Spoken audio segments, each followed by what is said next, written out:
My alarm screamed at 2:45 in the morning. I slapped it silent and dragged myself out of bed, every muscle protesting. 16 hours at Boston Animal Emergency Clinic yesterday. And here I was starting another double shift because Dr. Martinez called in sick again. The diabetes didn't care that I was exhausted. I stumbled to the bathroom, checked my basic glucose monitor, and cursed under my breath. Already running lower than I liked. Coffee first, insulin second. Food, never, apparently, because I was perpetually late. The drive to the clinic took 20 minutes through empty streets slick with the first hints of rain. November in Boston meant unpredictable weather and unpredictable blood sugar, both of which I'd learned to manage badly. My phone buzzed with a text from Sarah Foster, the senior veterinarian who'd become something between a mentor and the older sister I never had. Golden retriever hit by car coming in. Needs surgeon. Can you stay? I texted back a thumbs up, even though staying meant pushing my turnaround time to dangerous territory. The dog needed me more than I needed sleep. That's what I told myself anyway, while my glucose monitor beeped its passive-aggressive reminder that I'd skipped dinner again. The retriever arrived 15 minutes after I did, carried in by a sobbing college student who'd hit him while driving home from a party. The dog's name was Murphy. He had kind brown eyes and a fractured pelvis, an internal bleeding that meant surgery now or never. Sarah met me in the prep room, her silver-streaked hair pulled back, reading glasses perched on her nose. At 53, she'd seen every kind of emergency imaginable and maintained the calm I desperately tried to emulate. "Dr. Park is on his way," she said, already pulling up Murphy's x-rays on the tablet. "But he's 40 minutes out. Can you stabilize until then?" "Already on it." The next hours blurred into controlled chaos. Murphy crashed twice on the table. We brought him back both times. Dr. Park arrived and took over the surgery while I assisted, my hands steady even as my vision started getting the telltale blur that meant my blood sugar was dropping. I ignored it. The dog came first. By the time we closed Murphy up and transferred him to recovery, dawn was breaking outside the windows. I'd been on shift for almost 19 hours. My monitor was screaming now. But Murphy was breathing steadily, his vitals strong, and that mattered more than the tremor starting in my hands. Sarah found me in the break room, trying to remember where I'd put my emergency glucose tablets. "You look like death," she said, not unkindly. "Feel worse." I finally located the tablets in my bag, under a stack of veterinary journals I kept meaning to read. But Murphy's stable. That's what matters.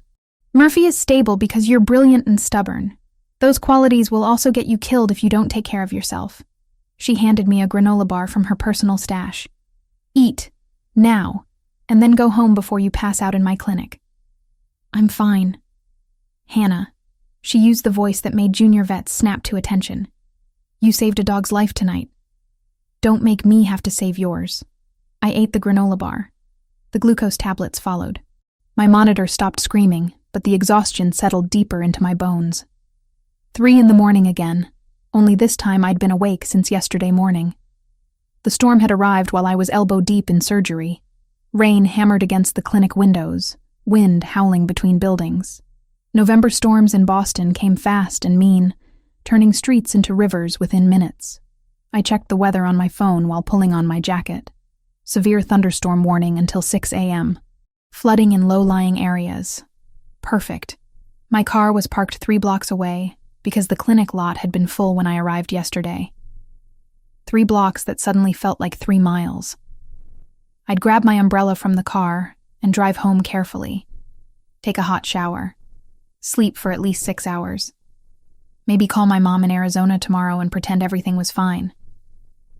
The rain hit me the second I pushed through the clinic doors. Not rain, actually. Water falling from the sky with violence, each drop a tiny assault. My scrubs soaked through immediately. The wind tried to tear my jacket off my back. I put my head down and ran. 2 blocks felt like running through a car wash. The 3rd block was worse. Water streamed over the sidewalks, carrying city debris in miniature rivers.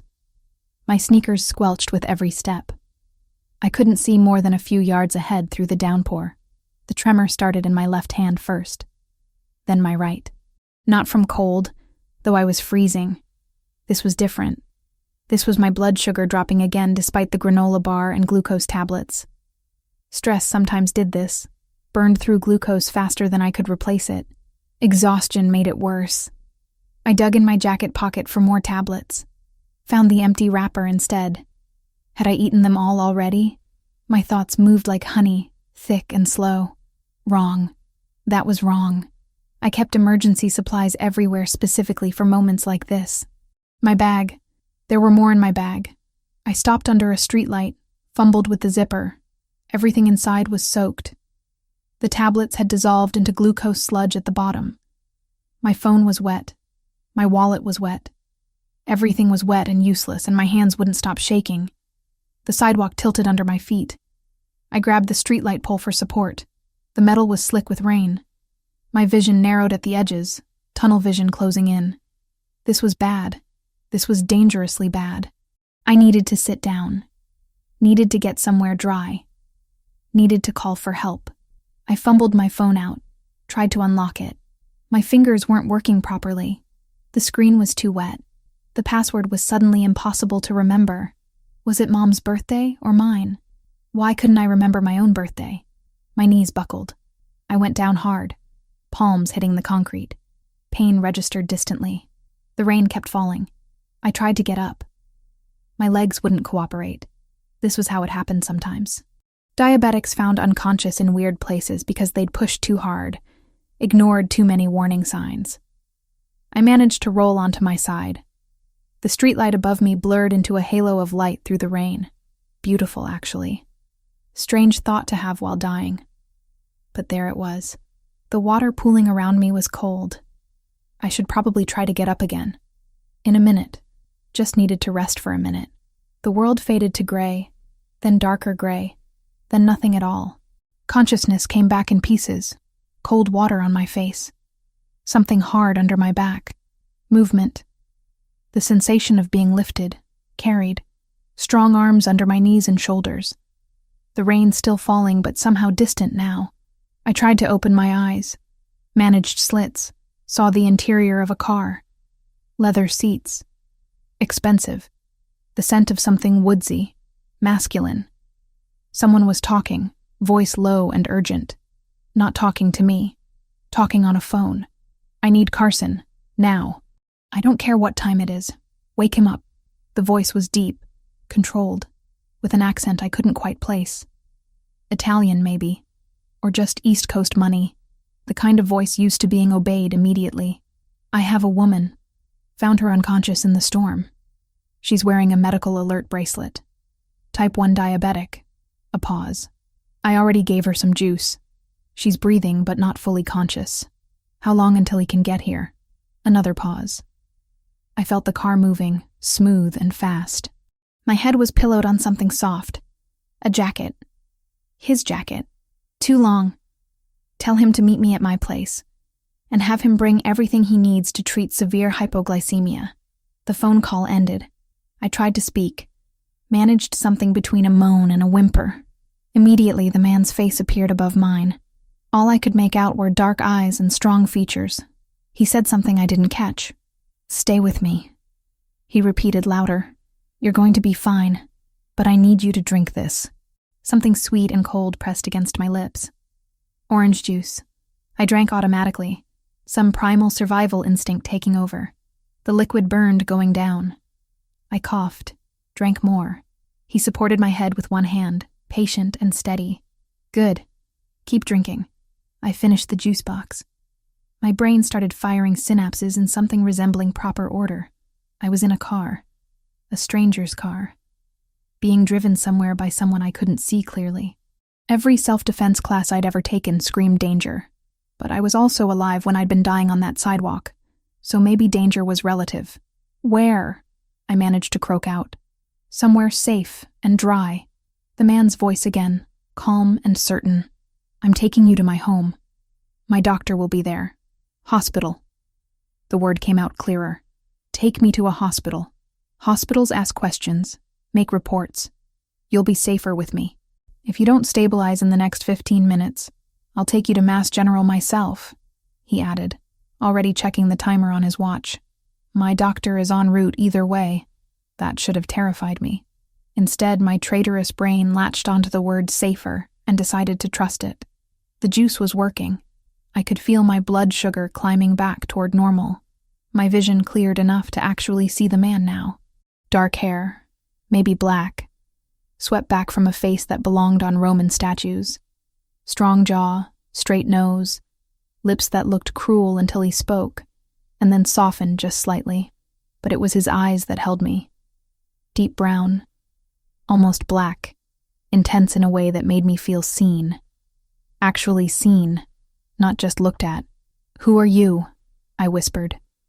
"Someone who found you when you needed finding." He reached past me, pulled something from the floor. My bag, soaked and pathetic. "I need to check your identification. Don't panic." He went through my bag with efficient movements, found my wallet, pulled out my license. I watched him study it, watched his expression shift subtly as he read. "Hannah Mitchell, 28, veterinarian." His eyes met mine. "You were a long way from home in that storm. Work." My tongue felt thick but functional. "The clinic, emergency surgery. You saved lives and nearly lost your own doing it." Something in his voice suggested he understood that particular brand of self-destruction. Noble, foolish, but noble. The car slowed, turned. Through the window I could see gates opening, wrought iron and security cameras. We were definitely not going to a hospital. We were going somewhere private and protected, and probably expensive based on the glimpse of manicured grounds I caught before the rain obscured everything again. "I'm calling the police," I said, with more strength than I felt. "No, you're not." He said it kindly, but with absolute certainty. "Your phone is dead from the water, and you're in no condition to walk anywhere. So you're going to let my doctor examine you, make sure you're stable, and then we'll discuss what happens next. This is kidnapping. This is rescue. There's a difference." The car stopped. He killed the engine. "I'm going to carry you inside. You're going to let me. Because the alternative is trying to walk on your own and passing out again in my driveway." He was right. I hated that he was right. My legs felt like water. My head still swam. The juice had stabilized me, but I was far from recovered. And despite every warning bell, despite the strangeness of this entire situation, I didn't feel afraid. Not of him. Just confused and exhausted and grateful to be alive. "Okay," I heard myself say. "But if you murder me, I'm haunting you forever." He actually smiled then. It transformed his entire face, made him look younger and dangerously attractive. "Fair warning," he said, and lifted me from the car like I weighed nothing at all. 3 days passed before the package arrived. 3 days of going through the motions at work while my brain replayed that night on an endless loop. The man carrying me through his mansion, Dr. Carson, his private physician, checking my vitals with practiced efficiency. The guest room where I'd slept for 6 hours straight while rain battered the windows. And Christopher Ravellini himself, sitting in a chair beside the bed when I woke, watching me with those impossibly dark eyes. He'd driven me home at dawn, walked me to my door, said he'd be in touch, and then disappeared like something I'd hallucinated during the hypoglycemic episode. Except the new continuous glucose monitor I found on my dresser when I got inside was very, very real. The delivery came on a Tuesday morning, right in the middle of a routine exam on a German shepherd with an ear infection. The receptionist poked her head into the exam room. "Hannah, there's a delivery for you. The guy says it's medical equipment." I excused myself, leaving the shepherd with his relieved owner. At the front desk, a man in an expensive suit held a sleek black box. He didn't smile, didn't make small talk, just handed me the box and a small white card, then left before I could sign anything. The card was simple. Heavy stock, no name or logo. Just elegant script that said, "So you never have to choose between saving lives and saving your own. See." Inside the box was a Dexcom G7, the newest model. The kind with real-time alerts that sync to your phone. The kind that cost thousands of dollars and usually required months of insurance authorization that I'd been fighting for over a year. Sarah appeared at my shoulder, peering into the box. "Is that what I think it is? If you're thinking it's way too expensive for me to accept from a stranger, Then yes, the mysterious man from the storm? She dragged the whole story out of me the day after it happened. The one who lives in a mansion and has a private doctor on call at 3 a.m? That would be him.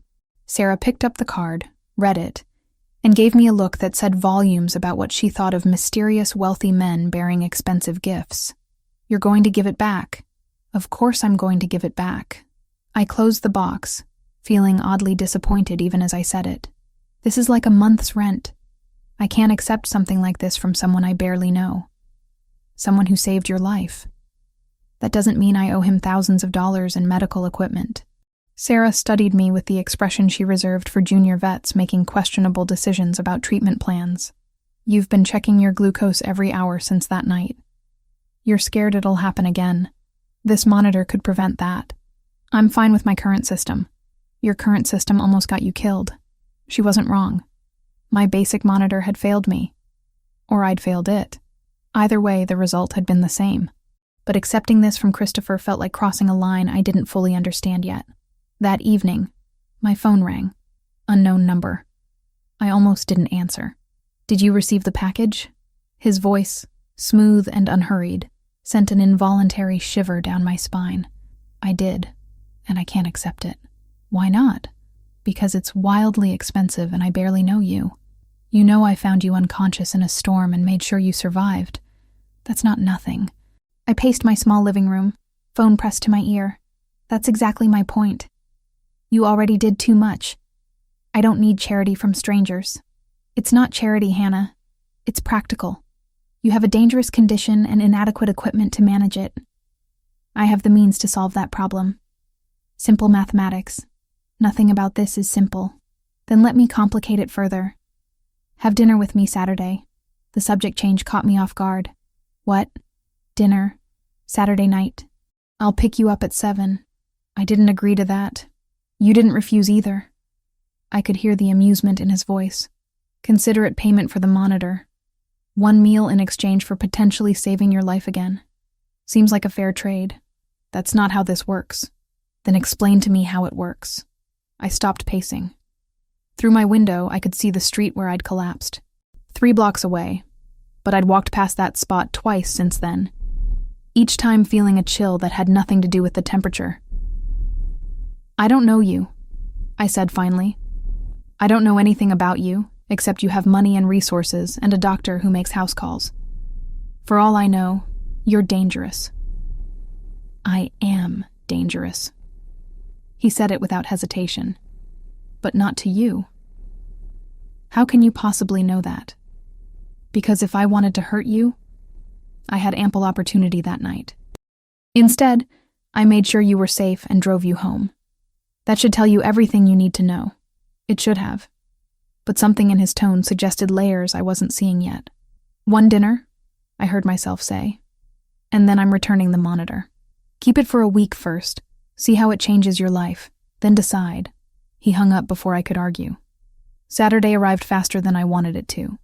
I spent an embarrassing amount of time choosing what to wear, finally settling on a dark green dress that Sarah had convinced me to buy last year for a conference I'd never attended. It made my red hair look less orange, and my pale skin less ghostly. That was about all I could ask for. Christopher arrived exactly at 7, driving himself this time in a black Audi that probably cost more than I'd make in 5 years.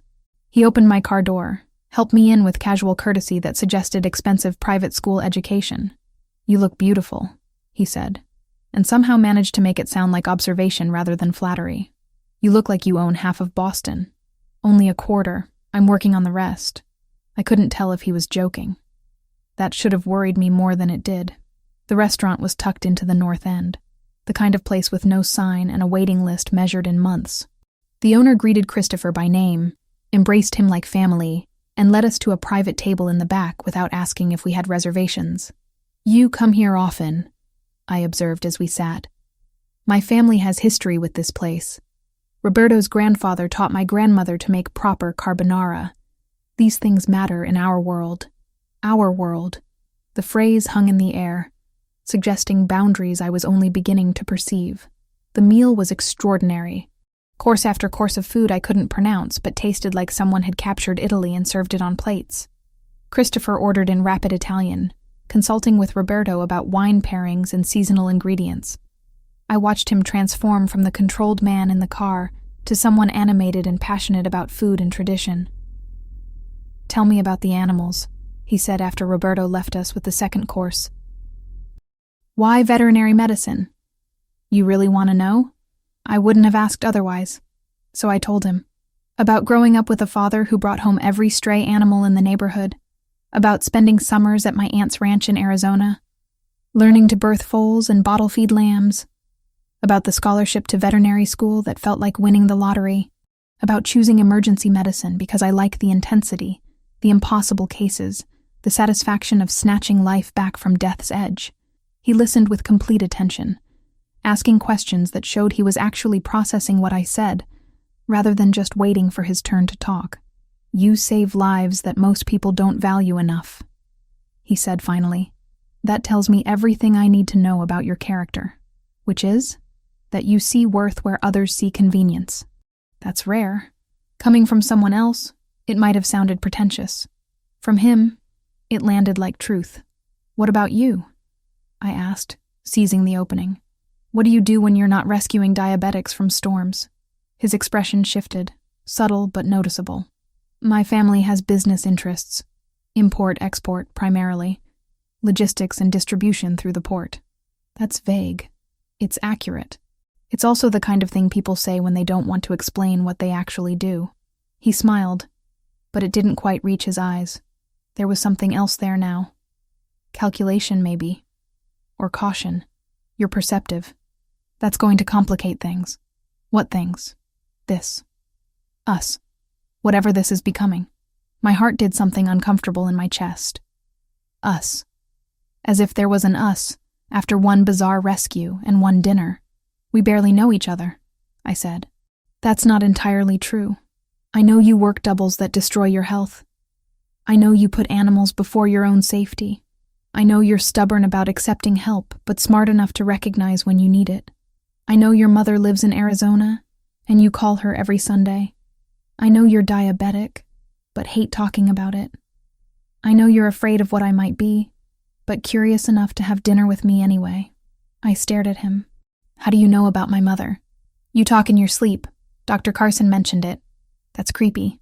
That's thorough. There's a difference." "Is there?" He leaned back, studying me with those dark eyes that seemed to see through layers I didn't know I had. "I'm going to be honest with you, Hannah. More honest than is probably wise.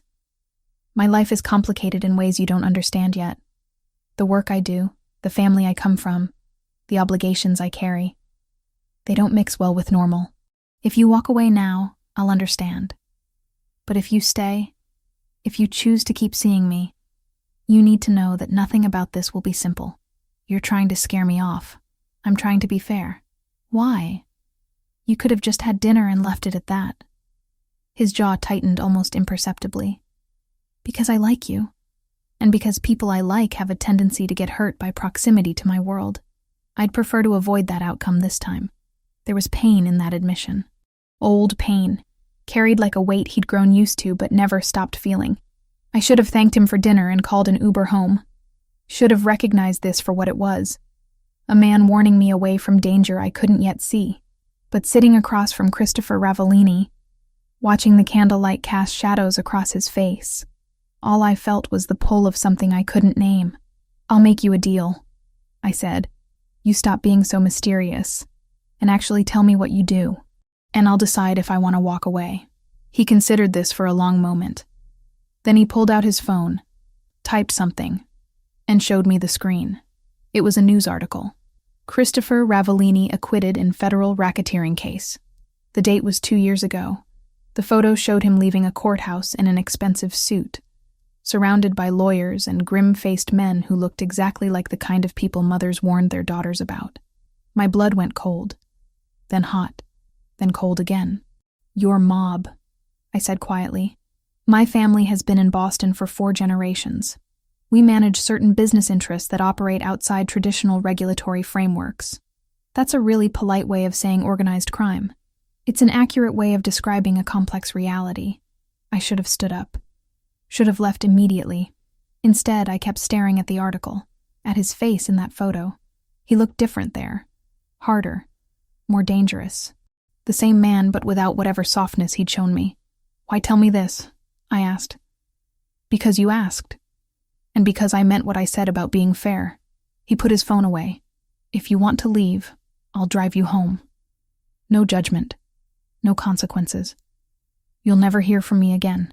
And if I stay, then you accept that my world is dangerous. That the people I do business with are not the kind you invite to dinner parties. That loving me, if it ever comes to that, means understanding I can't always tell you where I've been or what I've done. Loving me." He said it like it was inevitable, like he could see that future already written. "This is insane," I whispered. "Yes, I should run. Probably. Why aren't I?" He reached across the table, took my hand. His skin was warm, his grip gentle but firm. "Because you're braver than you think. And because part of you already knows that what we could have is worth the risk." I looked at our hands. His fingers were long, elegant, with calluses that suggested he'd done physical work at some point, despite the obvious wealth. There were small scars across his knuckles. Evidence of violence, probably. Evidence of everything he'd just warned me about. I should have pulled away. I didn't. "I need time," I said, "to think about this. About what it means. Take all the time you need. But Hannah?" He waited until I met his eyes. "The monitor is yours regardless of what you decide. That part isn't conditional." He drove me home in silence. Walked me to my door like a gentleman. Didn't try to kiss me, though I found myself irrationally disappointed by that. "Thank you for dinner," I said, key in hand. "Thank you for listening. Not many people would have stayed after seeing that article. I'm still not sure I made the right choice. Neither am I. But I'm glad you made it anyway." He left me standing in my doorway, watching his taillights disappear down my street. I went inside, locked the door, and sat on my couch in the dark for a long time. The new glucose monitor buzzed on my wrist. Levels stable. Everything normal. Except nothing was normal anymore. And despite every logical reason to run, all I could think about was when I'd see him again. I spent 3 days researching Christopher Ravellini online. 3 days falling down rabbit holes of news articles, court documents, and conspiracy theories that made my head spin. The more I learned, the less I understood why I wasn't running in the opposite direction. His family had been in Boston for 4 generations, just like he'd said. What he hadn't mentioned was that those 4 generations had built an empire on everything from legitimate shipping to decidedly less legitimate activities that the FBI had been trying to prosecute for decades. The Ravellini name appeared in dozens of investigations. It was never quite proven, never quite disproven. Christopher himself was something of an enigma in the articles I found. He'd taken over as head of the family 5 years ago after his father died of a heart attack. Under his leadership, the family had somehow become both more powerful and more untouchable. The federal case against him 2 years ago had fallen apart spectacularly when key witnesses recanted and evidence mysteriously disappeared. I should have deleted his number, should have thrown away the glucose monitor and pretended that night in the storm had never happened. Instead, I called him on Wednesday evening, standing in my apartment with my heart in my throat. He answered on the second ring. "Hannah." Just my name, but the way he said it made my stomach flip. "I've been thinking," I said, "about what you told me, about your world. And I have questions. A lot of them. Ask. Not on the phone. In person." There was a pause. When he spoke again, I could hear the smile in his voice. "I can be at your place in 20 minutes. "No." The word came out sharper than I intended. "Somewhere public. Somewhere normal. The coffee shop on Hanover Street. The one that stays open late. I'll see you there in 30 minutes. He hung up before I could argue about the location. I Googled the place. It was in the North End, what the articles had referred to as traditional Ravellini territory. Of course it was. I arrived first, ordered a cappuccino I didn't want, and claimed a table near the window where I could watch the street. The neighborhood was beautiful in that old Boston way. Brick buildings and narrow streets that had probably looked the same for 100 years. People walked past speaking Italian, stopping to greet each other with the easy familiarity of a true community. Christopher appeared exactly 30 minutes after he'd hung up. He moved through the coffee shop like he owned it, which he probably did, and every person there seemed to know him. The older woman behind the counter called out a greeting. A man reading a newspaper nodded respectfully. A young couple at another table looked up with poorly concealed nervousness. He sat across from me, declining coffee when the woman brought it anyway. "You wanted to talk," he said. "I'm listening. The articles I read, the court cases, the allegations, are they true? Some of them. Which ones? Does it matter? You've already decided I'm dangerous. The question is whether you can live with that." I wrapped my hands around my coffee cup, needing something to hold on to. I need to understand what I'm getting into. If I'm getting into anything. You can't just drop a bomb like, "I'm in the mob," and expect me to be okay with vague answers. "You're right." He leaned back, studying me with those dark eyes. "What do you want to know specifically? Have you killed people?" The question hung between us like smoke. Around us, the coffee shop continued its normal evening rhythm. Someone laughed at another table. The espresso machine hissed. "Yes," he said simply. My heart dropped into my stomach. Hearing him admit it out loud was different from suspecting it. "How many?" "Fewer than you're imagining. More than I'm proud of." "That's not an answer. It's the only one I can give you. The details would keep you awake at night. Trust me when I say ignorance is a gift in my world." I wanted to argue, wanted to demand specifics, but looking at his face, at the careful blankness there, I realized he was protecting me from knowledge that would fundamentally change how I saw him. "Why do it then?" I asked instead. "Why stay in that life if it requires things you're not proud of?" "Because it's not just my life. It's my family's legacy, my responsibility. The people who work for us, who depend on us, they don't have other options. I can't just walk away because it's morally complicated." That sounds like rationalization. It is, but it's also true. He leaned forward, elbows on the table. "I was born into this world, Hannah. I didn't choose it any more than you chose to be diabetic. But I can either do it well and protect the people who rely on me, or do it poorly and watch them suffer. Those are my options." I thought about that, about the clinic, about the impossible cases I took because someone had to, about doing difficult things because they needed doing. "I'm not saying I understand," I said carefully, "or that I approve, but I can see why you stay. That's more than most people would give me." We sat in silence for a moment. Through the window, I watched an old man walk past with a small dog on a leash. Normal life, happening all around us while we discussed murder and morality. "If I keep seeing you," I said finally, "if this becomes something real, what does that mean for me? Am I in danger? From my enemies? Potentially. From me? Never." He said it with absolute certainty. "But I won't lie to you, Hannah. Being close to me puts a target on your back. That's why most people in my position don't get involved with civilians." "Then why pursue me?" His expression softened. "Just slightly. Because you're the first person in years who's looked at me and seen something other than the family name. Because you saved a dog's life while your own blood sugar was crashing and didn't think twice about it. Because when I carried you into my house that night, soaking wet and barely conscious, you made a joke about haunting me." He paused. "Because I want you in my life, and I'm selfish enough to try to make that happen even knowing the risks." My throat felt tight. This was crazy. All of this was completely insane. Getting involved with Christopher Ravellini would complicate every aspect of my life in ways I couldn't begin to predict. "I want to try," I heard myself say, "but I need boundaries. I need to know there are parts of my life that stay mine. My work, my friends, my independence. I can't become someone who's just an accessory to your world. I wouldn't want you to." He reached across the table, took my hand. "I like you exactly as you are. That doesn't work if you have to change everything to fit into my life. And if it gets too much, if I realize I can't handle it, then you walk away. No consequences, no threats. You'll always be safe, Hannah. Whether you're with me or not." I wanted to believe him. Looking into his eyes, I thought maybe I could. "Okay," I said. "Let's try this. But slowly. And honestly. No more secrets dropped like bombs. I can work with that." He smiled, and this time it did reach his eyes. We finished our coffee talking about easier things. He asked about work, about the animals I'd treated this week. I told him about Murphy, the golden retriever, who was recovering beautifully, about Sarah Foster, who'd taken one look at me on Monday and known immediately that something had changed. When we left the coffee shop, Christopher walked me to my car 3 blocks away.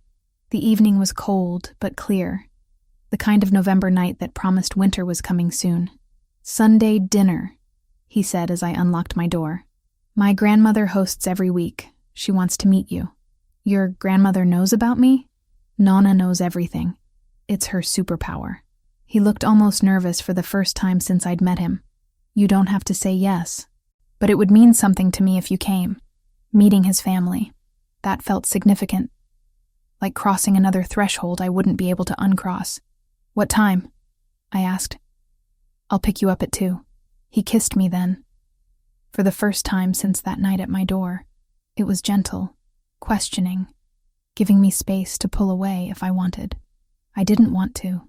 I leaned into it instead, into him, and let myself feel the warmth of his hands on my waist, the solidness of him against me. When we pulled apart, we were both breathing harder.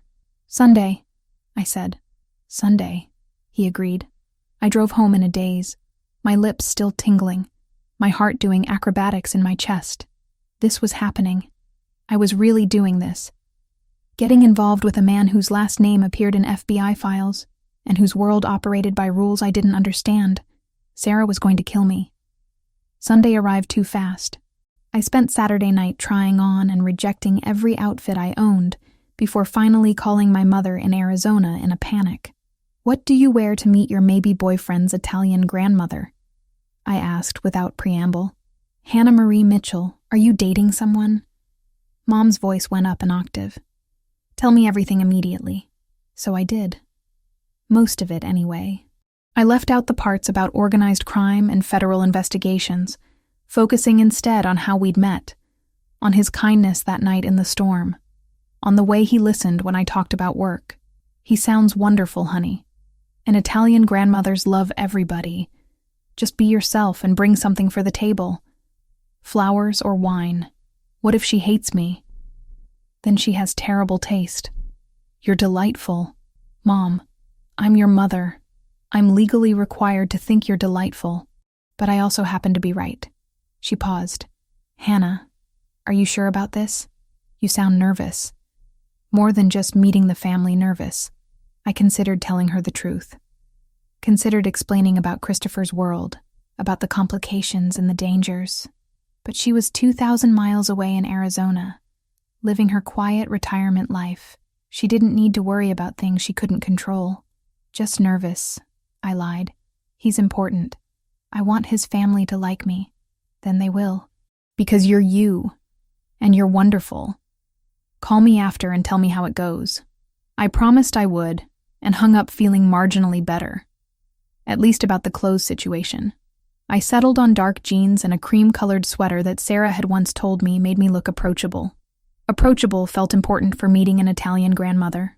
Christopher arrived at 2 on the dot, driving a different car than usual. This one was older, more subtle. He explained that Nonna didn't approve of flashy displays of wealth. "She grew up during the Depression," he said as we drove toward the north end. "She thinks anything fancier than a Ford is showing off. But you drive an Audi. That's why I borrowed Vincent's Honda for today." The house was a 3-story brick building on a narrow street, indistinguishable from its neighbors, except for the immaculate condition of the front steps and the lace curtains in every window.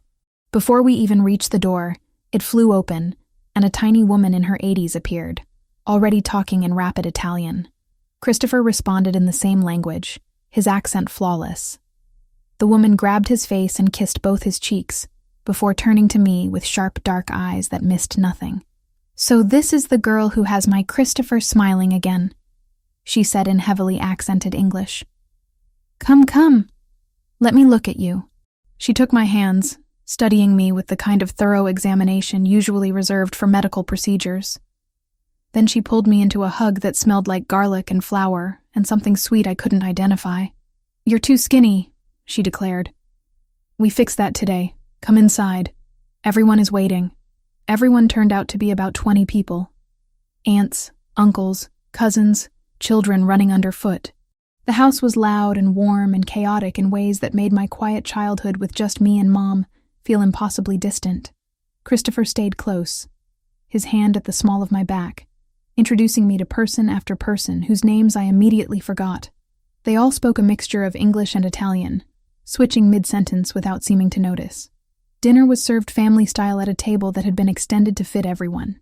Pasta, meatballs, chicken, vegetables, bread, wine flowing freely. I was seated next to Nonna, who kept putting food on my plate while asking questions about my work. "You save animals," she said, nodding approvingly. "This is good. Christopher, he saves nothing. Only takes." "Nonna," Christopher protested from across the table, but he was smiling. "It's true. You break things, you build things, but you don't save things." She patted my hand. "You are good influence. Maybe you teach him." The meal stretched for hours. After we ate, after the dishes were cleared, people lingered over coffee and pastries. Children played in the living room while adults talked and laughed. Christopher disappeared into another room with some of his uncles, leaving me with Nonna and a collection of aunts who wanted to know everything about my family, my education, my plans. I answered as honestly as I could while being vague about the parts that mattered. Yes, my mother lived in Arizona. No, I didn't have siblings. Yes, I'd always wanted to be a veterinarian. No, I hadn't thought much about marriage or children yet. That last answer earned me a collective sigh from the aunts. "She's young," Nonna said firmly. "And Christopher needs time to prove he's worth keeping. Let them be." When Christopher finally reappeared, there was tension in his shoulders that hadn't been there before. Whatever he'd discussed with his uncles had not been entirely pleasant. He caught my eye and gave a small nod toward the door. I stood, making my goodbyes. Nonna hugged me again, this time whispering in my ear, "He's a good boy, my Christopher. Hard life, hard choices, but good heart. You'll see." In the car, Christopher was quiet. I waited until we were several blocks away before asking, "What happened in there?" "Family business. Nothing you need to worry about. That's exactly the kind of thing you promised not to say." He glanced at me, then back at the road. "There's a situation developing, with an organization trying to move into territory we control. It's being handled." "Handled how?" "Carefully, strategically, in ways that hopefully avoid violence." He paused. "But that's not guaranteed." Fear curled in my stomach. Not for myself, but for him. "Is it dangerous?" "Everything about my life is dangerous, Hannah. That's the reality you signed up for." We drove in silence back to my apartment. At my door, Christopher pulled me close, resting his forehead against mine. "Nonna loved you," he said quietly. "She told me I'd be an idiot to let you go. She's a wise woman." "She is." He pulled back to look at me. "The situation I mentioned. It might mean I'm less available for a while. Fewer dinners, fewer calls. I need you to understand it's not about you." "How long?" "Could be days. Could be weeks. Depends on how things develop." I cupped his face, feeling the stubble there, the warmth of his skin. "Be careful. Whatever you're doing, whoever you're dealing with. Please be careful." "I will. I promise." He kissed me goodbye, deeper this time, with an urgency that suggested he was already preparing to leave. When he drove away, I stood in my doorway watching his taillights disappear, fear and longing tangled together in my chest. Sarah was right. I was in too deep already. And the worst part was knowing I didn't want to climb back out. Christopher's warning about being less available turned out to be an understatement. 2 days became 4, then a week. He texted sporadically, brief messages that told me nothing. "Working late. Things are complicated. Thinking of you."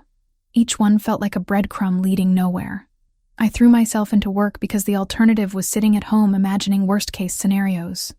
Murphy the golden retriever went home with his owner, fully recovered.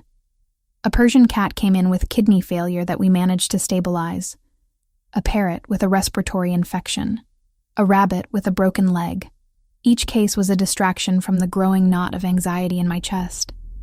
Sarah noticed, of course. She had a talent for reading my moods even when I tried to hide them. "He hasn't called," she said on Thursday afternoon, not even bothering to phrase it as a question. "He's busy. Family business. Hannah." She used her serious voice, the one that made junior vets straighten up. "I know you're falling for this man, but you need to protect yourself. Men who disappear without explanation don't suddenly become reliable. It's complicated. It's always complicated. That's what every woman says before she gets her heart broken." I wanted to argue.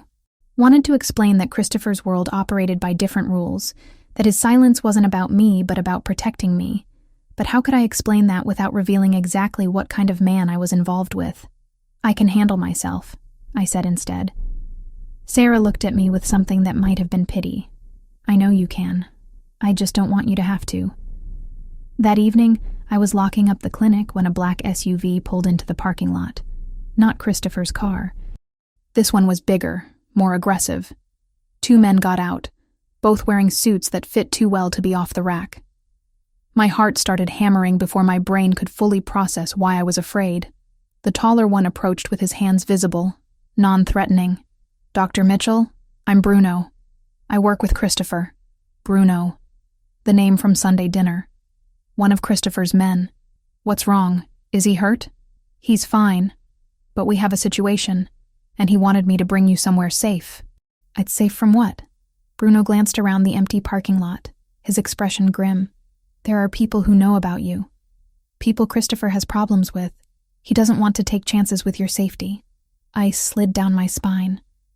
This was what Christopher had warned me about. The danger of being close to him.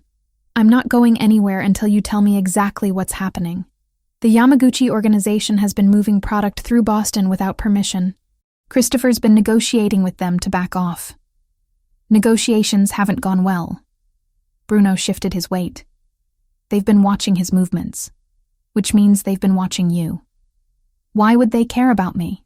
Because they've seen him with you. And people in our world use leverage however they can find it."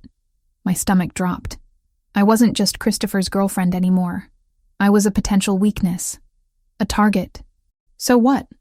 I'm supposed to hide until this is resolved? That could be weeks. Christopher has an apartment, secure building, armed guards, everything you need. It's temporary. Just until we handle the situation. Handle it how?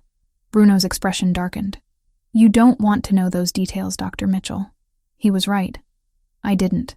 But I also hated the idea of hiding, of letting fear dictate my life. I have patients, animals that depend on me. Dr. Foster said she'll cover your shifts. Christopher already arranged it. Of course he did. Without asking me. Without giving me a choice in how my own life was managed. And if I refuse, then I stay here and make sure nobody gets to you. Either way, you're protected. But Christopher would prefer you somewhere more secure. I looked at the clinic, at my car in the lot, at the normal life I'd built that suddenly felt impossibly fragile. "Can I at least pack a bag? I'll follow you home. We'll get whatever you need, then move you to the apartment." The drive to my place felt surreal.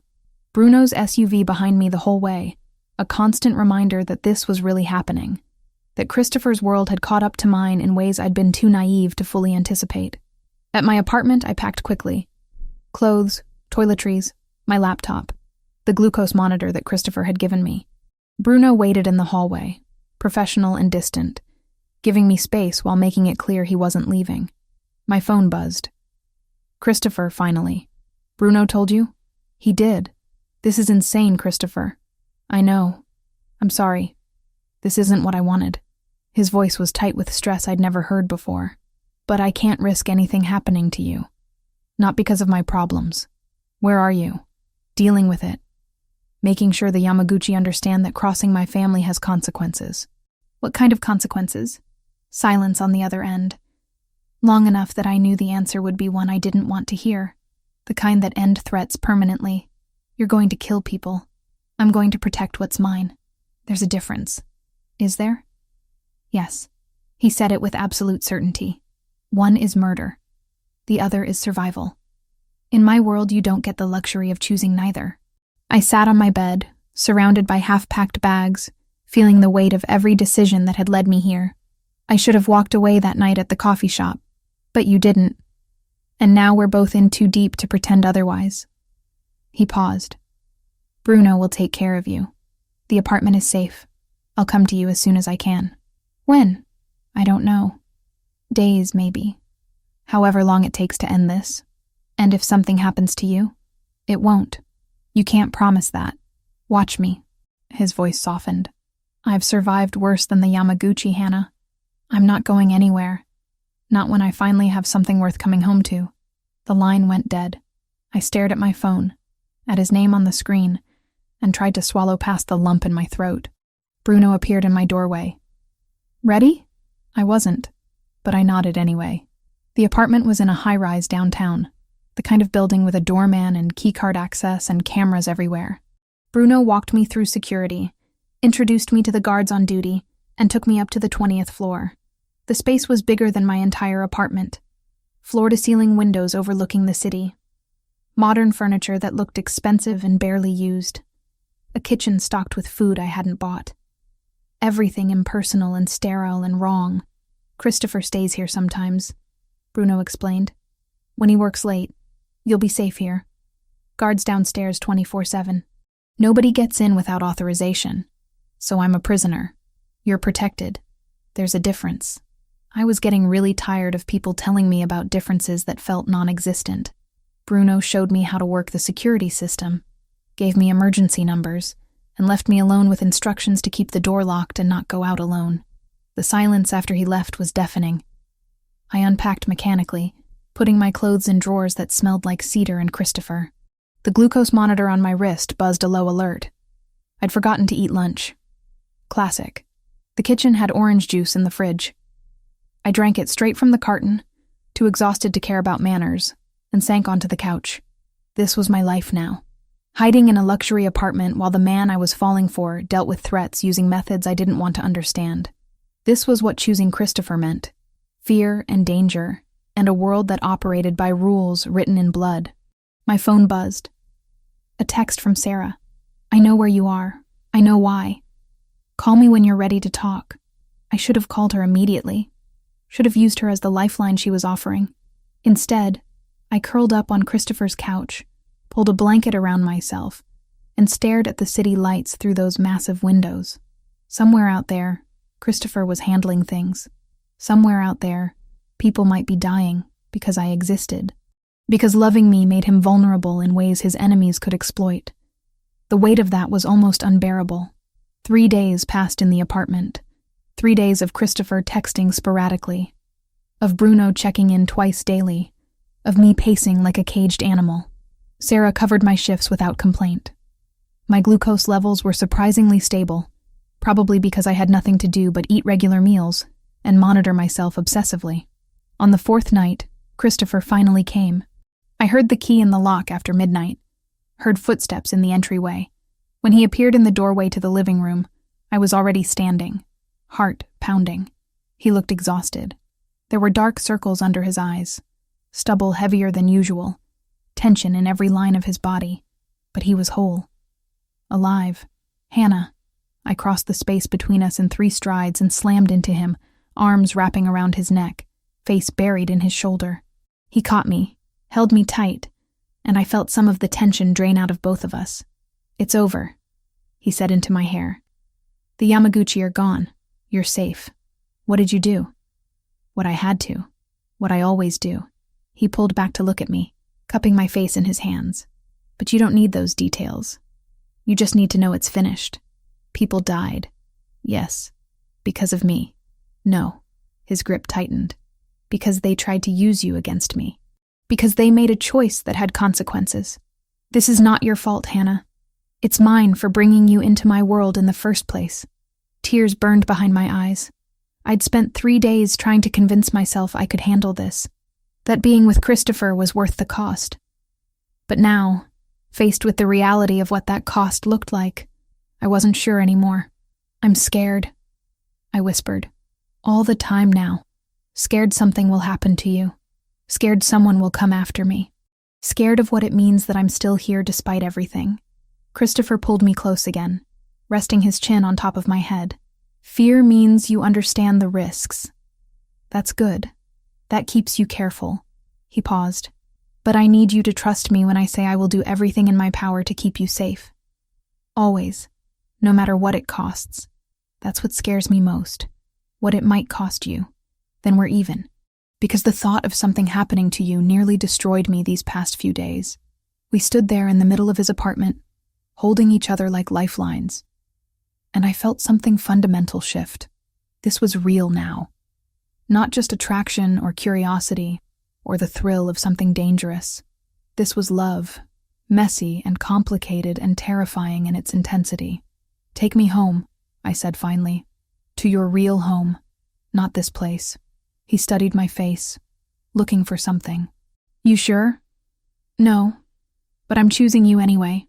A smile touched his lips, tired but genuine. "Then let's go home." 6 months dissolved into the kind of domestic routine I never imagined having with someone like Christopher. His house became our house. My clothes migrated from the guest closet to his bedroom. My shampoo appeared in his shower. The coffee maker learned to brew exactly how I liked it in the morning. We fell into patterns. I worked my shifts at the clinic while he handled whatever business his family required. Some nights he came home smelling like expensive restaurants and cigar smoke from meetings.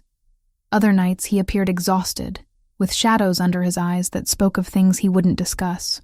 I learned not to ask about those nights. Learned to just hold him, and let silence say what words couldn't. The house itself slowly transformed. Where everything had been stark and masculine before, little touches of me started appearing. Books about veterinary medicine on the coffee table. Photos of animals I'd treated taped to the refrigerator. A ridiculous ceramic frog that Sarah had given me as a joke, sitting on the kitchen counter because it made Christopher smile every time he saw it. Sundays remained sacred. We never missed dinner at Nana's, and gradually I stopped feeling like an outsider in that loud, warm chaos of family. The aunts stopped interrogating me about marriage plans. The cousins included me in their jokes. Even the children treated me like I belonged, dragging me to play games or show me their latest treasures. But there were tensions simmering beneath the surface that neither of us wanted to name. It started small. Christopher taking phone calls in other rooms, coming home late with vague explanations. The way Bruno would appear sometimes with messages delivered in Italian, glancing at me like he wasn't sure I should be hearing even that much. I tried to give him space. Tried to respect that his world had boundaries mine couldn't cross. But the not knowing ate at me in ways I hadn't anticipated. One evening in late spring, I finally broke. We were having dinner at home, just the two of us. Christopher had made pasta, a recipe Nonna had taught him, and we'd opened a bottle of wine from his family's vineyard in Italy. Everything should have been perfect. Instead, I watched him push food around his plate, mind clearly somewhere else. And something snapped. "Talk to me." He looked up, startled. "What?" "You've been somewhere else for weeks. Distracted, tense. Whatever's happening, I want to know about it. It's just business. Nothing you need to worry about." "That's exactly what I mean."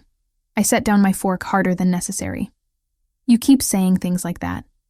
Keep treating me like I'm fragile, like I can't handle knowing what's really going on in your life. I'm protecting you. From what? Information? Reality? I'm already in this, Christopher. I moved into your house. I go to your family dinners. People know I'm with you. So stop pretending you can keep me separate from your world when I'm already living in it." His jaw tightened. "You don't understand what you're asking for. Then explain it to me. Stop shutting me out and actually let me in." He stood abruptly, walked to the window overlooking the garden. I watched the tension in his shoulders, the way his hands clenched and released at his sides. "There's a situation developing," he said finally, not turning around. "A business deal that's more complicated than it should be. One of our partners is making moves that suggest he might be working with competitors. If that's true, there will be consequences." "What kind of consequences?" "The permanent kind." He turned to face me. "And if I'm wrong, if I move against him without being certain, it could fracture alliances we've spent decades building. Either way, people might die because of decisions I make in the next few weeks." The weight of that settled over the room like smoke. "That's what's been keeping you up at night." That's part of it. The other part is knowing that if something goes wrong, if I miscalculate, you become a target again. And last time we dealt with threats against you, I barely slept for days imagining all the ways I could lose you. I crossed the room to him, took his face in my hands. I'm not asking you to protect me from everything. I'm asking you to trust me enough to be your partner, not just the person you come home to, but someone who actually understands what you're carrying. You want to be my partner? Isn't that what we're building here? A life together? That doesn't work if you keep half of your existence locked away from me. He searched my face, looking for something. Fear, maybe, or doubt. I tried to show him neither. If I do this, if I let you fully into my world, you can't unknow what you learn. You can't decide later that it's too much and walk away clean. You'll be complicit in ways that change you fundamentally. I'm already complicit. I chose you, knowing what you are. Now I'm choosing to understand it completely. He kissed me then, deep and desperate, like he was sealing something between us. When we pulled apart, both breathing harder, he took my hand and led me to his study. The room was lined with bookshelves and filing cabinets, a massive desk dominating the center. Christopher unlocked one of the cabinets and pulled out a folder thick with documents. This is the partner I mentioned, Anthony Brunarelli. He's been with my family for 15 years, handles most of our legitimate import business. He spread papers across the desk. 3 months ago, shipments started going missing. Small amounts at first, easy to write off as warehouse errors, but the patterns escalated. I studied the documents, invoices, shipping manifests, warehouse reports, numbers that meant nothing to me, but clearly told a story to Christopher. You think he's stealing from you? I think he's diverting product to sell independently, which means he's working with someone who can move that volume. Probably one of the families trying to establish a foothold in our territory. Have you talked to him about it? Not yet. I need proof first.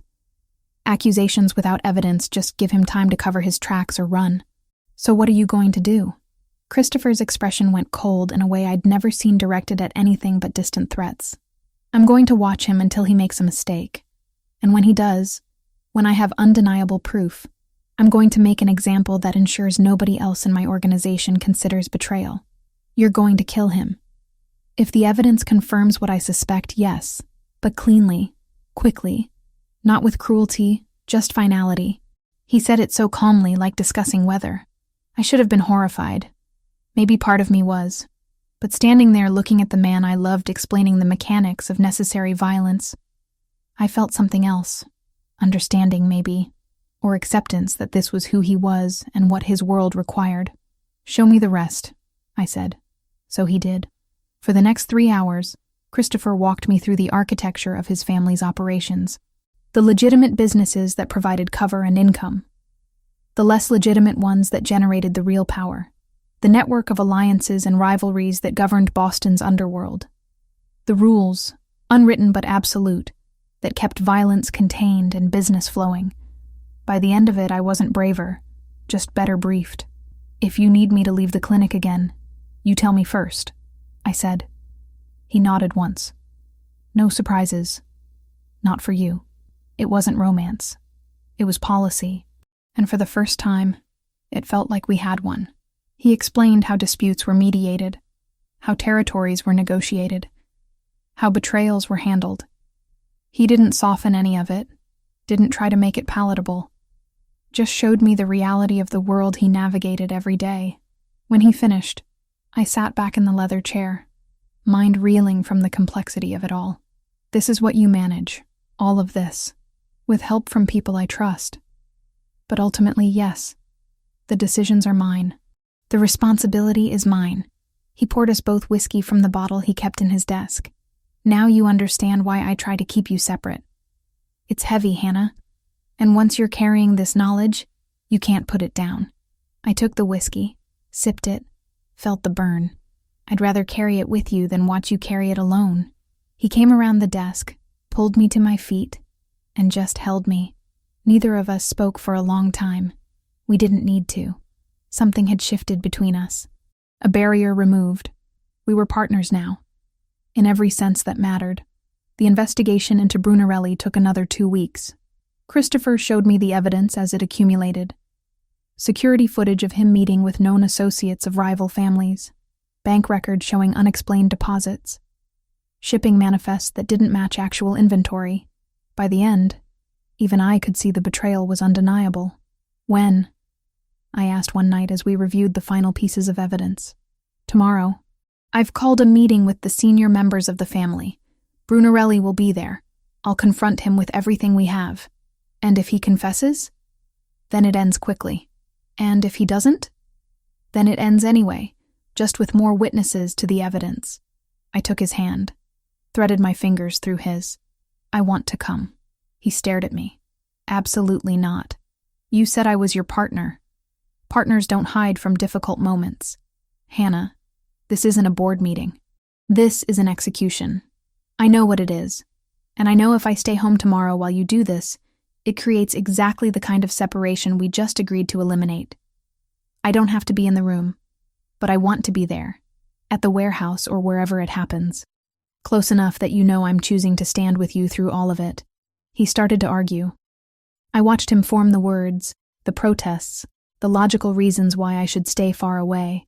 Then I watched him realize none of them mattered if we were serious about being true partners. You stay in my office, he said finally. You don't see what happens. You just wait until it's done. Okay. And if I tell you to leave, you leave immediately. No questions. Agreed. He pulled me close, rested his forehead against mine. I don't deserve you. Probably not. But you're stuck with me anyway. The next evening, I rode with Christopher to one of the family's warehouses near the port. The building was massive, shadowy in the fading light. Inside, it smelled like shipping crates and motor oil, and something else I couldn't identify. Christopher's office was on the second floor, overlooking the main warehouse floor through large windows. He settled me there with a kiss that tasted like goodbye, and walked down to where several men were already gathered. I watched through the glass as Brunarelli arrived. He looked nervous, but trying to hide it. The other men, including Bruno and Vincent, stood with crossed arms and hard expressions. Christopher started speaking. I couldn't hear the words, but I could see Brunarelli's reaction. Denial at first, then desperation as Christopher presented document after document. Finally, something that looked like resignation. The conversation lasted maybe 15 minutes. At the end, Brunarelli nodded once. Christopher said something to Bruno, who led Brunarelli toward a door at the far end of the warehouse. I turned away from the window then. I'd wanted to be here, to show Christopher I could handle his world. But I didn't need to watch the moment of violence itself. That felt like a line I could draw while still honoring my commitment. 10 minutes later, Christopher returned to the office. His hands were clean, his clothes unstained, but something in his eyes was heavy. It's done. I went to him, wrapped my arms around him, and just held on. Let's go home, I said into his chest. We drove back in silence. At the house, I made him tea while he stood at the kitchen sink, washing his hands even though they were already clean. Washing away something invisible that only he could see. Later, in bed, he held me close and whispered into the darkness. Thank you for being there, for not running. Where would I run to? I turned to face him. You're my home now, all of you. Even the parts that scare me. I love you, Hannah Mitchell. More than I thought I could love anyone. My throat tightened with emotion. He'd said it. Finally said the words we'd been dancing around for months. I love you too. All of you. The good, the complicated, and everything in between. We made love slowly that night, reverent and tender. Afterward, tangled together in the sheets, I felt the weight of what we'd become to each other. Partners in every sense. Bound together by choices that couldn't be unmade. Christopher fell asleep first, his breathing evening out. I lay awake a while longer, watching the moonlight paint patterns across the ceiling, and thought about the phone call I needed to make tomorrow. My mother in Arizona, telling her I'd found someone serious, someone I wanted her to meet, leaving out all the details that would keep her awake at night worrying, letting her just be happy that her daughter was finally in love, because I was. Desperately, completely, irrevocably in love with Christopher Ravellini. And nothing about that was simple, but it was real. And it was mine. and that mattered more than anything else. Life settled into something I'd never imagined possible. Christopher's house became our house in every meaningful way. My veterinary textbooks shared shelf space with his business ledgers. My ridiculous collection of coffee mugs crowded his minimalist kitchen. Even the garden behind the house showed evidence of my influence, with herbs I'd planted for cooking and flowers I'd chosen for no reason, except they made me happy. We hosted Sunday dinners at Nana's faithfully. The questions about when we were getting married had shifted from subtle hints to outright interrogations from the aunts. Christopher would just smile and change the subject while squeezing my hand under the table. But underneath the domestic bliss, pregnancy was changing everything in ways I hadn't anticipated. I discovered I was pregnant on a Tuesday morning in late summer. I'd been feeling off for weeks, exhausted beyond what my shifts at the clinic could explain. My glucose levels fluctuating unpredictably despite careful monitoring. Sarah had noticed me running to the bathroom during consultations and practically forced me to take a test. 2 lines, clear and undeniable. I sat on the closed toilet lid in the clinic bathroom, staring at the plastic stick in my trembling hands. A baby, Christopher's baby, growing inside me right now while I tried to process what this meant for our complicated life. Terror and joy warred in my chest. I wanted this, I realized with shocking clarity. Wanted Christopher's child, wanted to build a family with him. But the timing felt impossible. We weren't even engaged yet, and bringing a child into his world, into the danger and violence that sometimes knocked on our door, felt profoundly selfish. Sarah found me still sitting there 20 minutes later. "Hannah, you okay?" I held up the test wordlessly. She took one look and pulled me into a hug. "Does Christopher know?" "Not yet. I just found out myself." "Are you going to tell him?" "I don't know. I mean, obviously eventually. But maybe I should wait until I've processed this myself first." Sarah pulled back, studying my face. "Or maybe you're scared of his reaction." She wasn't wrong. Christopher had never mentioned wanting children. We'd never discussed it beyond vague someday hypotheticals. What if this wasn't what he wanted? What if the reality of fatherhood in his dangerous world made him pull away? I hid the pregnancy for 3 days. 3 days of pretending everything was normal while secretly researching high-risk pregnancy management for diabetics. 3 days of Christopher asking if I was feeling all right, and me lying through my teeth. 3 days of carrying this enormous secret while trying to figure out how to share it. Sarah finally cornered me on Friday. "You need to tell him. Today, before you make yourself sick with stress. I'm working up to it. Hannah, he's going to notice eventually. Preferably before you start showing." She was right. Of course she was right. That evening, I came home to find Christopher in the kitchen attempting to make dinner. He'd gotten better at cooking over the past months, though he still approached it with the same intense focus he applied to business negotiations. "Hey." He looked up from chopping vegetables. "How was work?" "Good. Busy." I set my bag down, trying to summon courage I didn't feel. "Can we talk?" The knife stopped moving. Christopher read tension in voices the way other people read books. "What's wrong?" "Nothing's wrong exactly, it's just..." I took a breath. "I'm pregnant." The knife clattered to the cutting board. Christopher stared at me, frozen.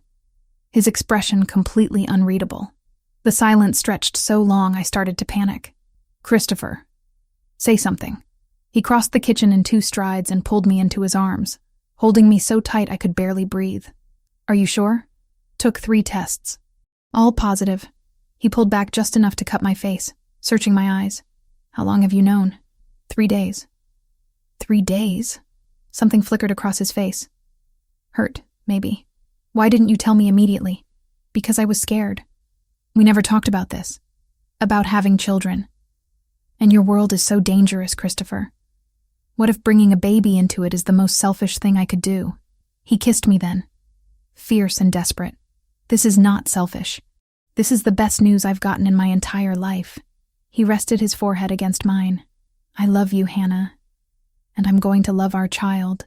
We'll figure everything else out together." Relief crashed through me so intensely my knees went weak. He caught me, guided me to a chair, knelt in front of me with his hands on my knees. "Tell me what you need." "What the doctors said." "Everything." So I did. Explained about the risks of diabetic pregnancy, the need for careful monitoring, the possibility of complications. Christopher listened with complete focus, already mentally cataloging challenges and solutions. "Dr. Carson," he said when I finished. "He'll coordinate everything. The best maternal fetal specialist in Boston. Regular monitoring, whatever you need. I have doctors at the clinic, who are excellent, I'm sure. But for this, you get the absolute best. No arguments." I wanted to protest, wanted to insist I could manage my own health care. But looking at Christopher's face, at the protective intensity already radiating from him, I recognized this for what it was. His way of controlling what little he could in a situation that terrified him as much as it did me. "Okay," I agreed. "But I'm still working. At least for a while. Until when? Until my body tells me to stop. I'm not going to bubble wrap myself for 9 months, Christopher. The pregnancy is high risk, but that doesn't mean I'm fragile." He opened his mouth to argue, closed it, tried again. "Can we compromise? You keep working, but you cut back on hours. No more double shifts. No emergency surgeries where you're on your feet for 12 hours straight." It was reasonable. More reasonable than I'd expected, honestly. "Deal." He pulled me close again, one hand moving to rest gently on my still flat stomach. "We're having a baby," he said, voice full of wonder. "Holy hell, Hannah, we're having a baby!" That night, he called Nonna immediately. I could hear her shriek of joy through the phone from across the room. Within an hour, my phone was buzzing with congratulations from every aunt, cousin, and extended family member in his network. "They're excited," I said, scrolling through messages. "Nonna's first great-grandchild. She's been waiting for this moment since I was born." Christopher pulled me onto the couch, arranging me against his chest. "We should get married." My heart stuttered. "What?" "Married. Before the baby comes. I want you to be my wife, Hannah. Want our child to have both our names from the beginning. That's not a proposal. That's a statement." "You're right." He shifted, digging in his pocket, and produced a small velvet box that made my breath catch.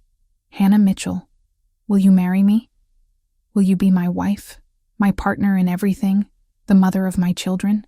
The ring was perfect. A diamond surrounded by emeralds that matched my eyes, just like he'd described months ago during a conversation I hadn't realized he was storing away. "When did you get this?" 3 months ago. I've been carrying it around waiting for the right moment." He smiled. "Turns out there is no right moment. There's just the moment you stop waiting." Tears blurred my vision. "Yes, obviously yes." He slipped the ring on my finger, kissed me until we were both breathless, and held me close while I cried happy tears into his shirt. The pregnancy progressed smoothly at first. I cut my clinic hours like I'd promised, though I still went in most days. Sarah covered for me when exhaustion hit unexpectedly. Christopher hovered like an anxious bird, texting throughout the day to make sure I'd eaten, slept, taken my insulin. At 12 weeks, we had our first ultrasound. Christopher held my hand so tight, I lost circulation while we watched the screen. The technician pointed out features I couldn't distinguish, measurements that apparently indicated everything was developing normally. "Do you want to know the gender?" she asked. Christopher looked at me. I looked at him. We'd discussed this. "Yes," we said together. "It's a girl." Christopher's grip on my hand tightened even more.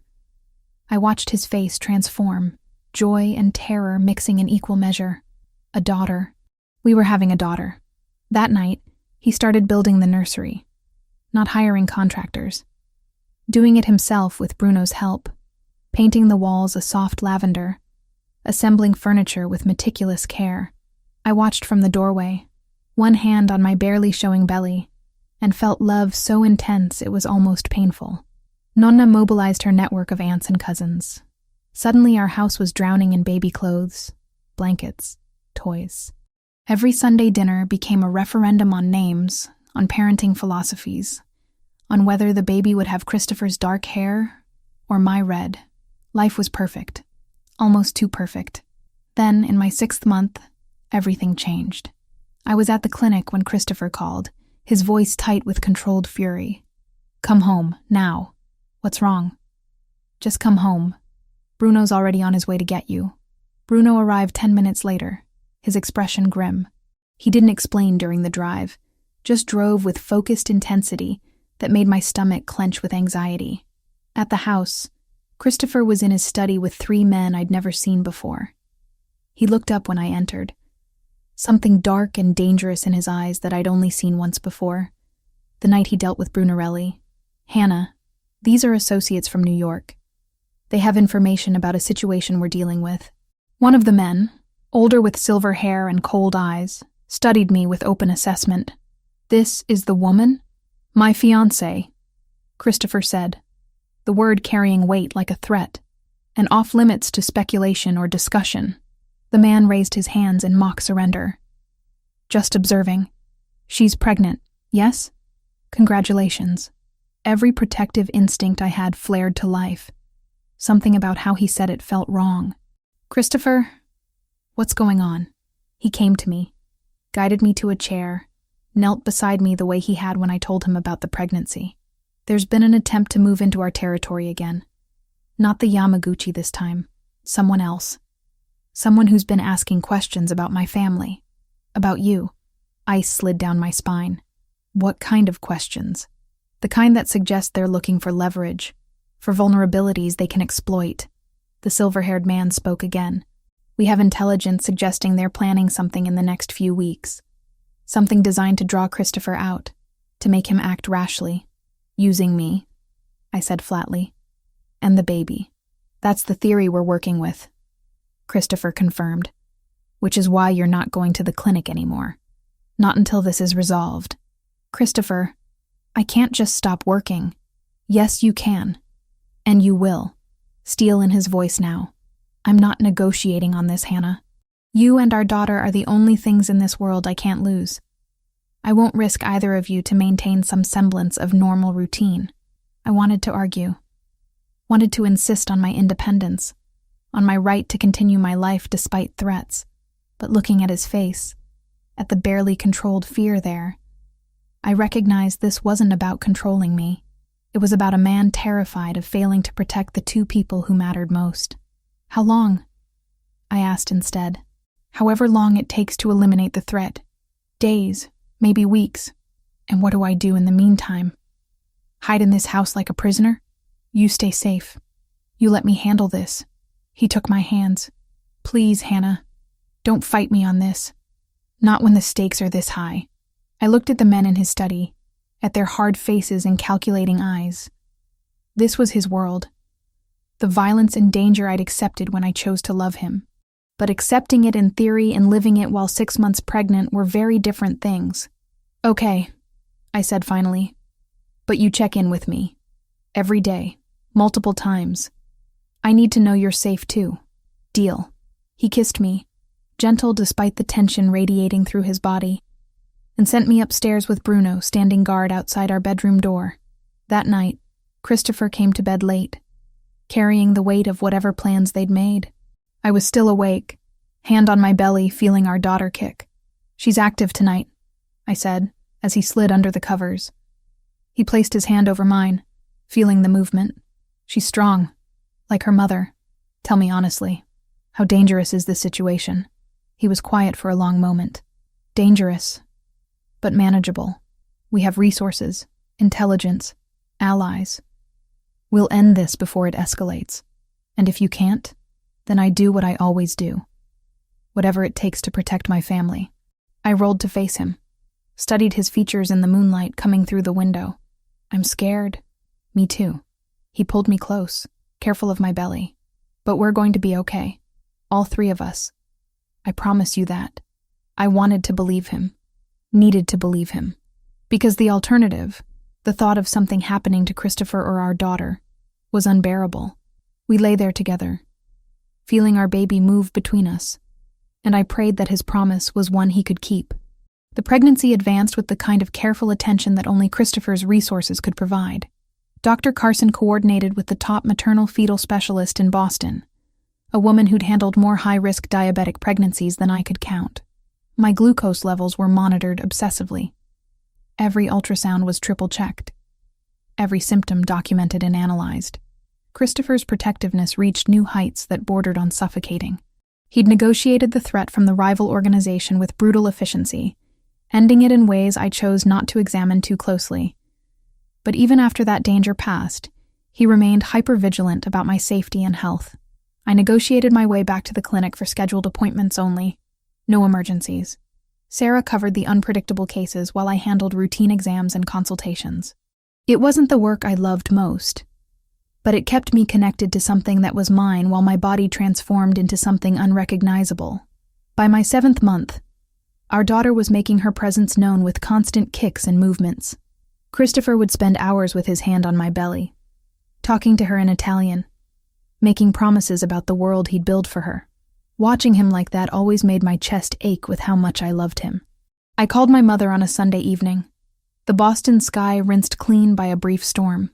She sounded small through the distance to Arizona, careful with her questions the way people are around fragile things. I told her about the baby's kicks and the way Christopher pressed his palm to my belly like he was memorizing a map. "Send me a picture," she said. And I did. The blurry arc of my body, the crib we hadn't finished. After we hung up, I sat with the quiet. Loving people meant giving the world more ways to break you. Maybe I had known that since childhood. Maybe I was choosing it anyway. Nonna had opinions about everything. The nursery needed different colors.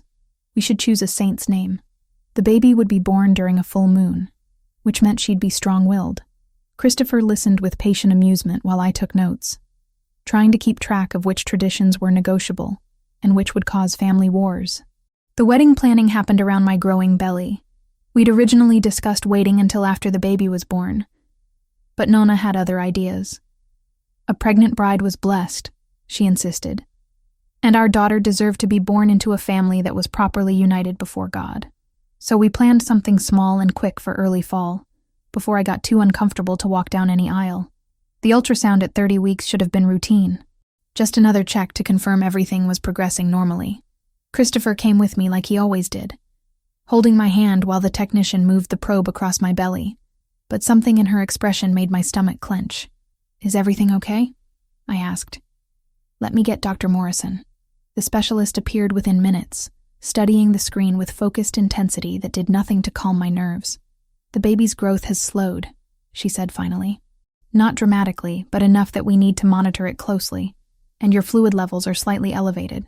"What does that mean?" Christopher's grip on my hand had turned painful. "It could be nothing, natural variation. But with your diabetes, we need to be cautious. I want to see you twice a week from now on, daily monitoring of fetal movements, and if anything feels off, even slightly, you come in immediately." Fear settled into my bones and didn't leave.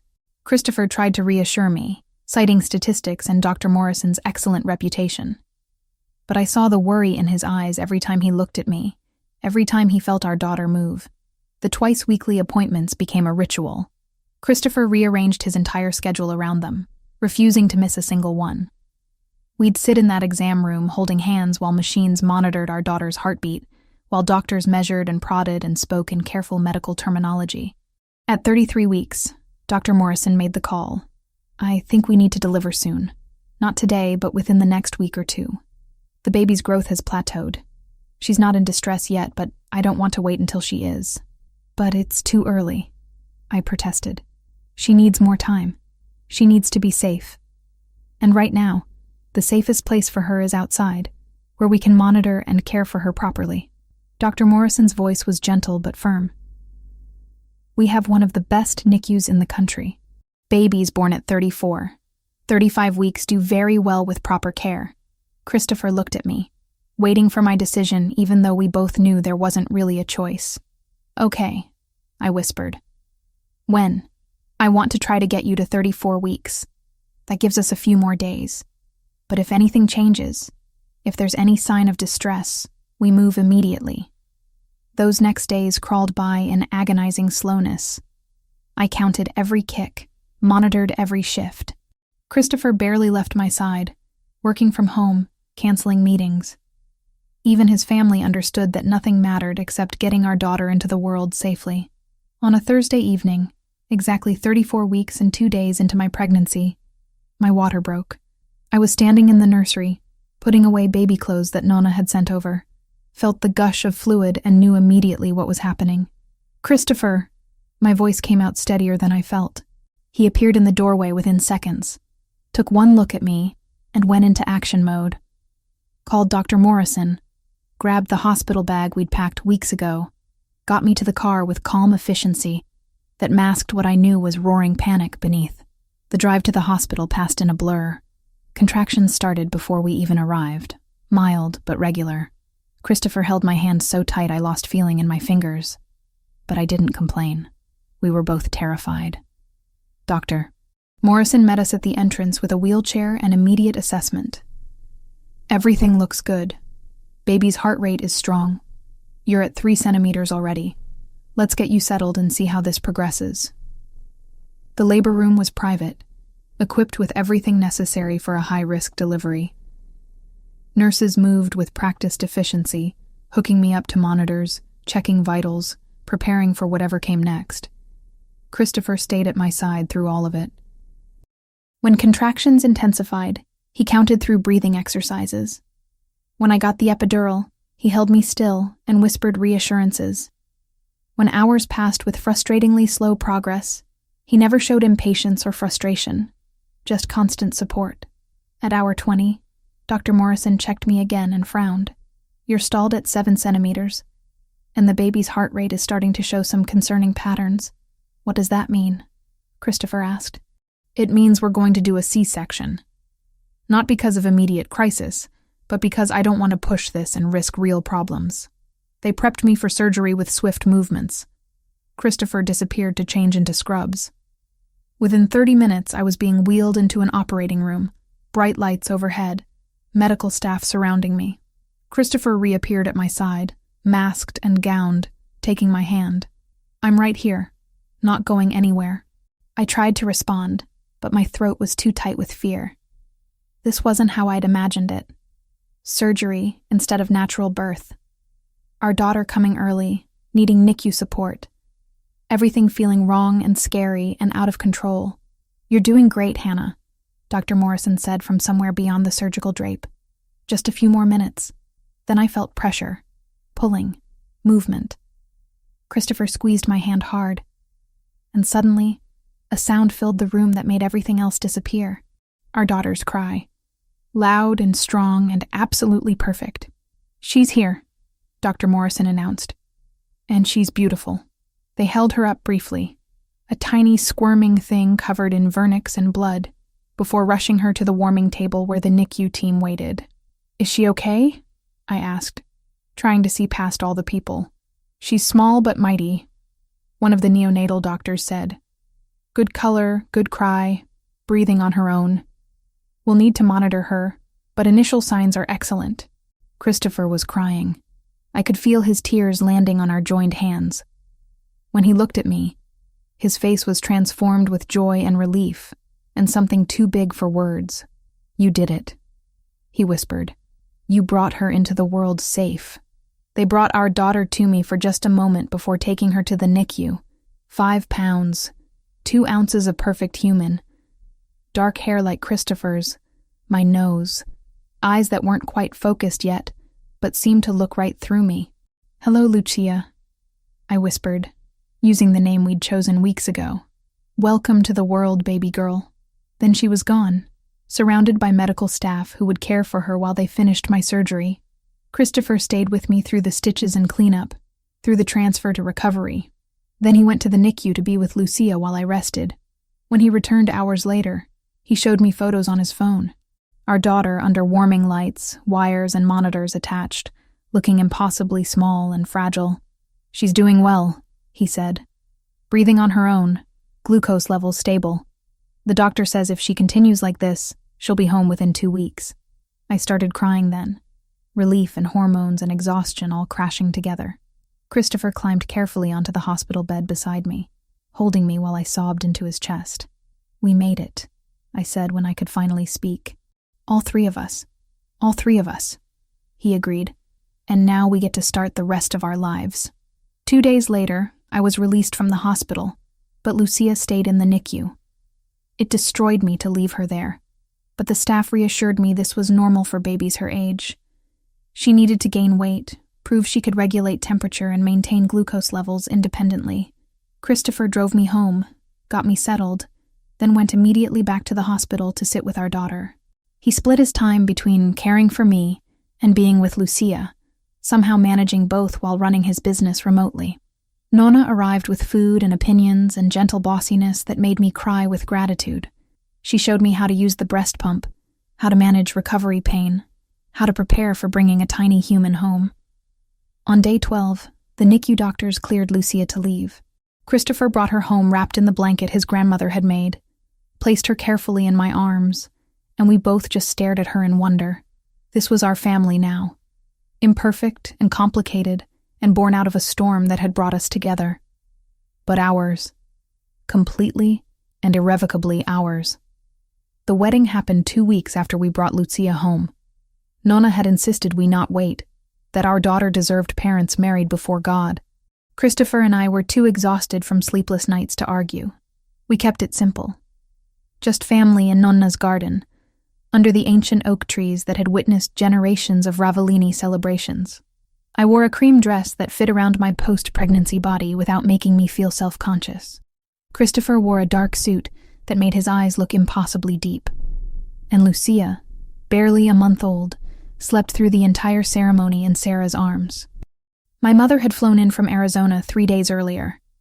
Meeting Christopher for the first time while holding her premature granddaughter had been overwhelming for her, but I'd watched him win her over with gentle patience, showing her how to support Lucia's fragile neck, explaining the NICU procedures in terms she could understand. The ceremony itself lasted maybe 20 minutes. A priest who'd known Christopher's family for decades spoke about love and commitment and the sacred bonds of family. When it came time for vows, Christopher held both my hands and spoke with raw honesty that made my throat tight.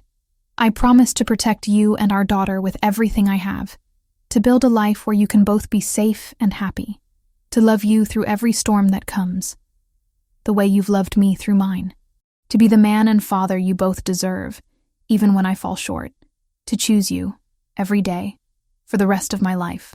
My own vows felt inadequate by comparison, but I meant every word.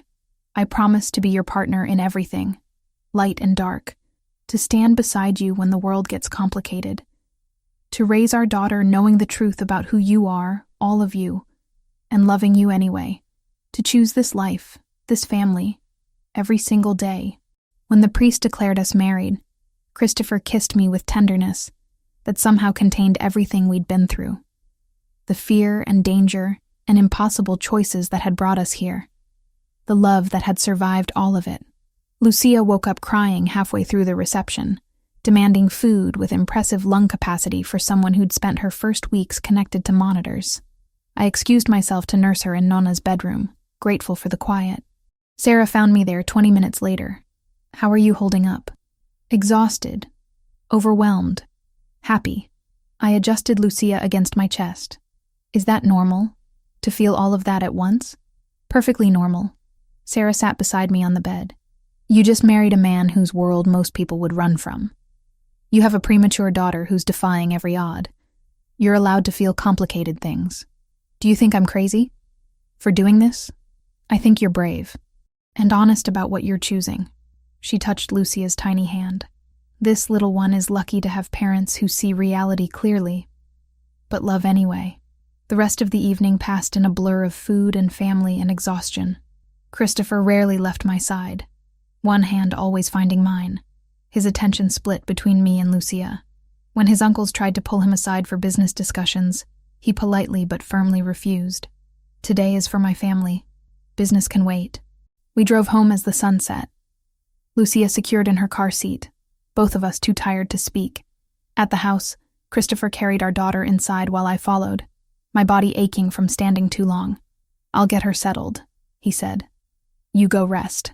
But I followed him to the nursery anyway, watched him change Lucia's diaper with practiced efficiency, lay her in the crib Nonna had used for him as an infant. He stood there for a long moment, one hand resting gently on her chest, feeling her breathe. She's so small, he whispered. Sometimes I'm terrified I'll do something wrong, that I won't be able to keep her safe. I came up behind him, wrapped my arms around his waist. You're already doing everything right. She's healthy. She's home. She has parents who love her more than anything. She has parents in a dangerous world. She has a father who will move heaven and earth to protect her. That's what matters. He turned in my arms, pulled me close. Thank you for marrying me, for giving me this family, for not running when you had every reason to. Where would I run? You're my home now. We stood there in the nursery, holding each other while our daughter slept, and I thought about how far we'd come. From that night in the storm when Christopher had found me unconscious and changed both our lives, through revelations about his world that should have sent me running, through pregnancy complications and premature birth, through every impossible choice that had led us here. This was our family now, built on honesty about darkness and light, on love that had survived every test thrown at it, on commitment made with open eyes to the reality of what we were choosing. 3 months later, Lucia had caught up developmentally to full-term babies her age. She smiled constantly, especially at Christopher. He would spend hours just holding her, talking to her in Italian, making promises about the world he'd build for her. I'd returned to the clinic part-time, working around Lucia's schedule. Sarah had become her honorary aunt, spoiling her with ridiculous stuffed animals and educational toys she wouldn't use for years. My mother visited monthly, splitting time between Arizona and Boston. She'd made peace with Christopher's world by choosing not to ask questions she didn't want answered. As long as you're happy and safe, she'd told me. That's all a mother can ask. Nonna had fully adopted me as family. Sunday dinners were mandatory, and she'd started teaching me to make Christopher's favorite dishes.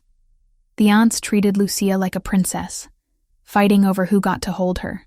Life had settled into something resembling normalcy, if you didn't look too closely at the armed security or the business Christopher conducted in his study late at night. One evening, I woke to find our bed empty. The baby monitor showed Lucia sleeping peacefully in her crib. I found Christopher in the nursery, sitting in the rocking chair with a book of children's stories in Italian. Couldn't sleep. I asked from the doorway. Just wanted to watch her breathe. He looked up at me. Sometimes I still can't believe she's real, that you're both mine. I crossed to him, settled onto his lap, even though I was too big to fit comfortably. We're yours, both of us. Completely. I know. That's what terrifies me, having something this precious to lose. So don't lose it. Keep doing exactly what you're doing. Loving us. Protecting us. Being the impossible man who saved my life and gave me everything I didn't know I needed. He kissed me, soft and slow. And I tasted gratitude and fear, and overwhelming love. In the crib, Lucia stirred, making the small sounds that meant she'd wake hungry soon. We stayed there anyway, holding each other in the quiet darkness, listening to our daughter breathe. This was what we'd built together. A family forged in storms and danger and love too stubborn to be sensible. A life that made no sense on paper, but felt right in every way that mattered. I'd collapsed alone in a storm once, ready to die because I'd pushed too hard and ignored too many warnings. Christopher had found me there in the rain, carried me to safety, and somehow along the way we'd found salvation in each other. Now we had Lucia, had this house full of her things and our compromises, had Sunday dinners with Nonna and morning coffees while our daughter napped, had the complicated reality of loving someone whose hands weren't clean, but whose heart was wholly mine. It wasn't perfect. It would never be simple. But looking at Christopher holding me in the nursery, at our daughter sleeping peacefully, at the life we'd built despite every obstacle, I knew I wouldn't change a single choice. The storm had brought us together, and together, we could weather anything.